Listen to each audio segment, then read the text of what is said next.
I'm Dr. Karen McDowell, and I'm here today to talk about being a Karen. Now, the term Karen is used as kind of a derogatory word, a slur against people who engage certain kinds of behaviors and attitudes. I get asked all the time what I think about that because my name is Karen, and I know there are a lot of other people named Karen who are very offended and who are very angry about this. And for me personally, I don't have a problem with the use of the word Karen to describe Karenish behaviors, which we're going to talk about today. I do have the ability to separate out a name from a slur, much like there are people named Dick and we call people dicks. Not all dicks are dicks and not all dicks are named Dick, but we can call people a dick and know what that means. And we call people a Karen and we know what that means. And so today I'm going to talk about Karen, what it means to me, how I feel about it, and hopefully give you some tools and some conversational topics and things for you to think about for yourself, and also to kind of help you address some of the Karenness that is happening in the world around us. I'm a licensed psychologist in the state of Texas, and I do a lot of work in marginalized communities. I do a lot of work with people who are facing issues and kind of having to face down Karens a lot. So I'm seeing a lot of the impact of Karenness. And I also work as a speaker and an educator, and I do my best to talk about these topics when I'm invited into other environments and other organizations to talk. Much like I feel like it is the responsibility of white people to educate other white people and to challenge white supremacy, I do think it is inherent on Karens to educate other Karens about the problems with Karen supremacy, which is really kind of what we're talking about here. So first, let's define what is a Karen. I came up with a 5-part definition based on my experience and my reading and my conversations with people. My 5-part description of a Karen goes like this. 1, she is a white, economically secure woman in the United States. 2, she finds the experience of distress, of discomfort, of injustice, of any of those kind of icky feelings. She finds those experiences really intolerable. She cannot handle being inconvenienced or being not being valued. The 3rd part is that she holds different value systems. So she believes that her value, her voice is more important than that of other people around her. And she views the world with varying standards. So the things that she might do or the behaviors that she might enact, if someone were to enact those against her, she would find that really offensive and really problematic. But she doesn't really find it problematic when she does it to other people. And she will inflict passive or active aggression against people in order to make sure that her voice remains prioritized and that her comfort remains prioritized. So an example of passive aggression might be calling the cops on somebody, or might be filing a complaint from behind her computer, that kind of thing. And a more active aggression would be like screaming at a retail worker or physically assaulting somebody, those kinds of things. So there can be that aggression that she uses to keep her power can be inflicted in both passive and in active ways. Okay, let's talk about the danger of a Karen. Why is a Karen such a bad thing? First and foremost, a Karen inherently holds more power. A Karen is more likely to be believed when she says something. She's less likely to be labeled as hysterical or aggressive or angry than say people who are marginalized, people of color, people who live in poverty. A Karen's voice is going to be valued higher, which means that when she gets mad and she lashes out, potential for damage is so much higher. Another reason that Karens are so dangerous is that Karen is the framework of white supremacy. If Karen's voice is valued and amplified in school systems, in politics, in media, in families, in churches, in all of these places, if it is these economically stable white women who have this belief in their own superiority, their voices tend to be louder and also taken more seriously. So that means that when Karen is screaming at school boards or at politicians or at, city employees, things like that, she's going to get more attention and she's going to get more of her needs met, which inherently deprives other people, marginalized people that aren't Karens, deprives them from getting access to those resources. So Karen very much is a tool of white supremacy, and these behaviors maintain white supremacy and maintain that effort of silencing oppressed voices or marginalized voices because Karen's voice is so much louder. Now there's a particular risk with Karenness, and that is the risk of death. Because Karen, one, has such a loud voice, and two, has such a strong belief that her needs should be prioritized and her comfort should be prioritized over others, she is much more likely to engage in behaviors that put lives at risk, particularly Black, Brown, and Indigenous lives. And I think there's examples of that all around us. You know, there being, you see things in the media like the woman in Central Park that called the police because somebody asked her, because a Black man asked her to put her dog on a leash. That, you know, you see those things in the media, but what you don't know is that those things are happening exponentially more. They're happening in tiny ways and in big ways every minute of every day. Black and Brown and Indigenous lives are being put at risk because Karens can't handle being uncomfortable for a minute, can't handle dealing with injustice because it feels so foreign to them. Karens can be really difficult to fight back against. Like I said before, Karens can throw tantrums and have fits in ways that don't put their lives at risk, whereas other people who might say the same things and do the exact same behaviors are much more likely to be punished or even killed for that. A lot of times Karens will try to use social justice framework as a way to kind of justify it to themselves. They can say, you know, that they're, you know, all lives matter, that kind of thing, like they're fighting for everyone, when what's really happening is they're fighting for Karens. They're arguing for the supremacy of Karens, that this particular type of person should inherently be held kind of to a higher quality of life. So an example of that might be the woman who opened up her salon in Dallas. She was definitely a Karen. She opened up her salon in Dallas because she was mad about the coronavirus restrictions, and she had armed, you know, people down there that were protecting her right to work, those kinds of things. And it's a, you know, there's a very clear comparison to some of the other ways that people are protesting right now, and are getting tear gassed and are getting, you know, shot by rubber bullets.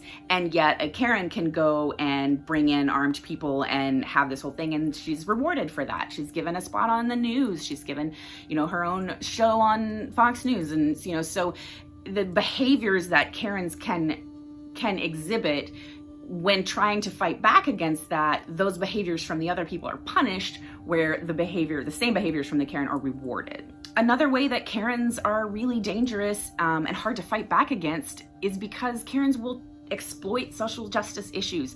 Karens will use the language of social justice and the examples of social justice as an effort to uphold their own beliefs. So that might be something like complaining that having coronavirus restrictions and you need to shelter in place is just like being in the Holocaust and having to hide in people's attics. Like these false comparisons that exploit actual social justice issues that Karens are kind of adopting. It's this mismatched value system, right? Like I get to take the pieces that I think uphold my belief, and I get to reject the pieces that don't uphold the belief of my own supremacy. That's the Karen mindset. So here's an example of Karen-ness from my own life. One time years ago, I was at a Sonic drive-in at a fast food restaurant, and I ordered a sandwich and I asked that it have no salt on it. I said, please, I want the sandwich, I don't want any salt on it. And the person at the drive-thru, speakerphone, whatever, said, we can't do that. And I was like, what do you mean you can't do that? You just make my sandwich and don't put salt on it. It's not that hard. And she was like, nope, we can't do that. And I didn't get my sandwich.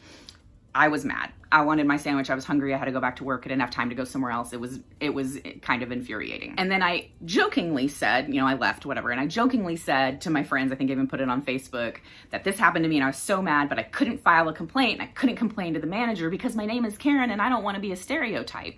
And that's funny, right? Like I didn't complain. But what that also did for me was, as a Karen, it made me stop and it made me say, what is it that's happening here and what is my reaction, and is that proportional? Now, I want to acknowledge that I was hungry and I was on my lunch break and didn't have time, and that is frustrating and that is valid.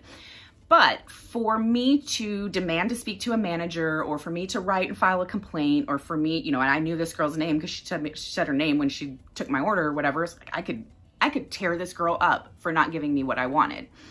And in the moment, it was kind of the joke of I'm named Karen and I don't want to be that way. But it does make me stop and think, wait a second, what am I doing here? And what are the possible consequences of me raising a stink about this? Sure, I should get a sandwich with no salt.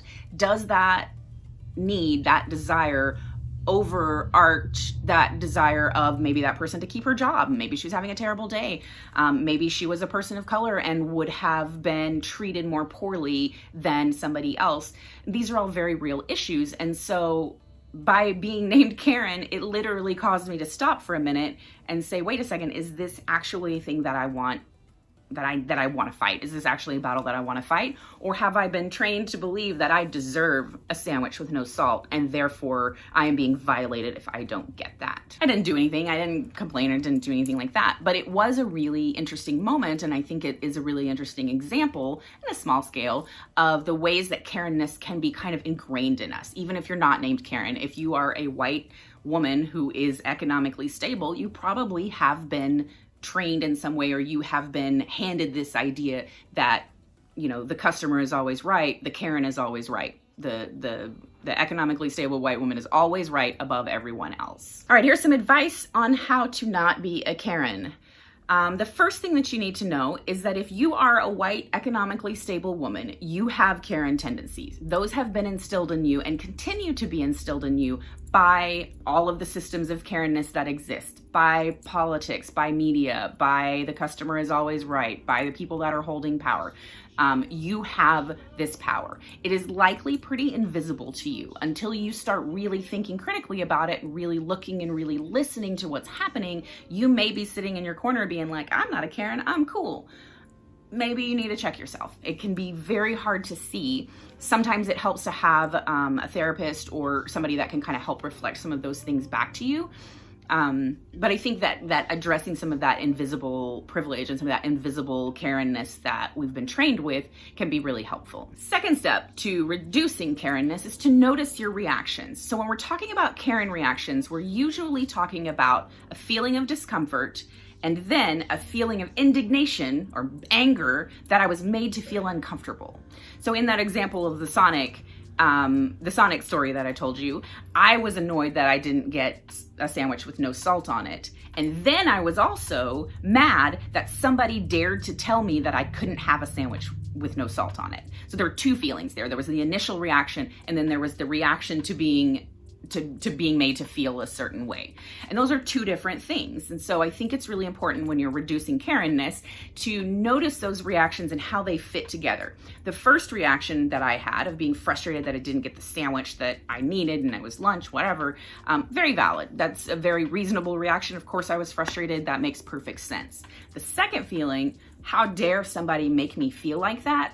That's the one that I need to check on a little bit, because that's the one that says my value is higher, that my value, my desire should be placed above whatever this person was dealing with, whatever, you know. And I think capitalism in a lot of ways has trained us this way too, because we've been taught the customer is always right. Well, if you talk to anybody in retail, they will tell you the customer is not always right. In fact, the customer is often a douchebag, and that makes it really hard to deal with. But if my second reaction, right, I didn't like it. My second reaction was, how dare, I'm the customer, how dare they make me feel like that? That's a dangerous thing. And then when I think about, let's say somebody else, let's say a person of color, let's say a person, a disabled person, somebody that doesn't carry the kind of privilege that I carry, if they had tried to, if they had had that happen and they wanted to get that fixed, they would have had to think a lot harder about, is it safe for me to file a complaint? If I go in and raise a stink, are they gonna say it's my fault? Are they gonna, the consequences of demanding justice for somebody that doesn't hold the privilege that I hold, the consequences are much more severe. So again, that first reaction, take ownership of that. Whatever your first feeling is, that's fine, that's valid. That second feeling of indignation or anger that somebody dared to make you feel poorly, that's the one you gotta work on letting go of and releasing and recognizing that as a form of privilege and self-righteousness, and that is not good. Not good for our culture, not good for our communities, not good at all. I think it's important as a Karen to question the decisions that you make around these kind of interactions, particularly hard. Question them particularly hard when you feel like you're doing something good. So an example of that in the Sonic story that I told you about would be me saying, oh, well, it's important for me to help this business stay providing good quality service. And so it's good for me to let the owner know, the manager know that this happened because I'm helping. Sure, I mean, maybe sometimes that's the case and maybe sometimes you make that decision, but that's also a real big cop-out. Do I actually think that this salt issue is going to cause a decline in their business, that it is disrupting? No, it was just a thing that happened. I don't know why it happened. Doesn't even really matter matter why it happened. But the good, benevolent, oh, I'm just trying to help Karen-ness is very insidious, very hard to see. And it's, again, why we talked about why Karens are so hard to fight against, because it's wrapped in this packaging of like, look how nice I am, look how helpful I am. So you really got to examine those things. Anytime you feel like you are complaining or demanding or trying to get somebody to accommodate your needs, if you feel like you're doing it out of a good reason, you feel like that you're being helpful, maybe you need to check that and bounce that off somebody and kind of get some insight into that. It's important to make better decisions. Even when your instincts say, if you've been trained to be a Karen, then your instincts say, oh, how dare they say that I can't have this sandwich. The decision that I make about that, I don't have to follow my instincts. My instincts immediately, I will say it up front. I was mad. I wanted to call the manager. I was upset about it. But I didn't have to make that decision. Just because my instinct said that doesn't mean I have to act on that. So I did not act on that. Sometimes it's important when you have those things to do the opposite decision. So that might have meant me calling up and saying, hey, this person that took care of me was really polite. Or maybe sending a little tip and just being like, man, sounds like you had a hard day today. Here's $5. I hope your day gets better. Doing an opposite reaction. Your instinct says, fuck this. They wronged me. Check yourself. No, they didn't. This is just life, and I am not entitled to a perfect life any more than anyone else is. Maybe I can make this person's day a little bit better. That would be the opposite reaction. And so sometimes when you have those instincts and the decision is pulling you this way, you choose something on the opposite. Do that, and that's going to help your instincts start to shift. Your instincts will move. You don't have to despair if you're a Karen, because your instincts can shift. Your decision making can shift. It's important to notice Karen-ness when it happens around you. When you see it happening in front of you in line and somebody in front of you is cranky about whatever happened to their coffee or whatever it is that's going on, intervene when you can, speak up, say something, extend kindness and graciousness to the recipient of the Karen-ness, and name it. You can even say, calling somebody a Karen probably isn't going to get very far, but you can say things like, you are not more valuable than she is. What makes you think that you should have the world cater to you? Intervening and kind of naming the things as those are happening can be very helpful. And then I think the last piece of advice for avoiding Karen-ness or reducing Karen-ness is to listen.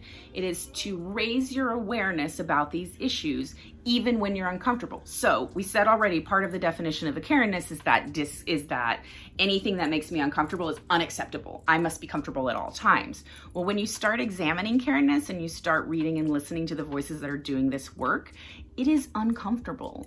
And so if you want to reduce your Karen-ness and you start listening and you start reading these voices and you reading, people are doing, there's a lot of discourse. People are doing a lot of research and a lot of work in this area. When you start learning about it, you are going to feel uncomfortable. And that is part of Karen-ness, right? And so even the process of becoming an unkaren requires you to be like, oh, right, I can be uncomfortable. This is an okay thing. Many people live in states of discomfort around these topics. I can step into this discomfort and accept that. And you'll be surprised to know, fellow Karens, that you can survive through discomfort. You can learn and grow and change. Discomfort will not kill you. I know, it's a big surprise. Okay, so those are my thoughts on being a Karen, but I do want to say this. If you are a Karen, please don't despair. Shift your Karen-ness. Because here's the thing. Right now, Karens hold a lot of power. Karen's voices are elevated. Karen gets to throw tantrums in public and not get shot. Karen gets to demand her way and get her refund and get her kid through school and whatever the things are, get them into a college by paying for it. Like, this is all Karen behavior. But if those behaviors and that power and influence could be shifted, it could do a lot of good. So if a Karen is a member of a parent-teacher organization at a school, and that Karen is raising hell and demanding that her voice be heard because the funding for the minority programs is being cut, and that is not something that she finds acceptable, then we're talking about a Karen using her power and using her voice to tackle the challenges that normally she would be benefiting from. Similarly, if you're a Karen, you have the ability to get the attention of whoever. You be like, hey, motherfuckers on the board, whatever it is that you're doing, pay attention to me. You're paying attention to me now? I'm a Karen, you're paying attention to me now? Great, listen to this person. and bring in the voices that have been marginalized, the voices that have been silenced. A Karen can be a great bell ringer and then pass the microphone. That can be a really effective way to use Karenness. Keep listening, keep learning, keep growing, keep challenging Karenness in yourself and others until we don't have that word anymore. Until we don't use the word Karen, because it doesn't mean anything except for a really awesome, nice doctor. All right, so that's it for today. If you enjoyed this video, if you found value in this, if it clicked with you in any way, please share it. I feel like this is a really important conversation to be had. Would love to hear your thoughts in the comments. You can always email me, find me at drkarenmcdowell.com. And you can do drkarenmcdowell.com/askme if you have questions or topics that you would like me to address in videos. Hope you're having an okay week. I know times are tough right now, and you know, the world is hard right now, and there's a lot of shitty stuff happening. So I hope you're engaging in good self-care and hanging in there the best you can. Keep me posted how things are going. I'll see you on Facebook or Instagram or Twitter or wherever.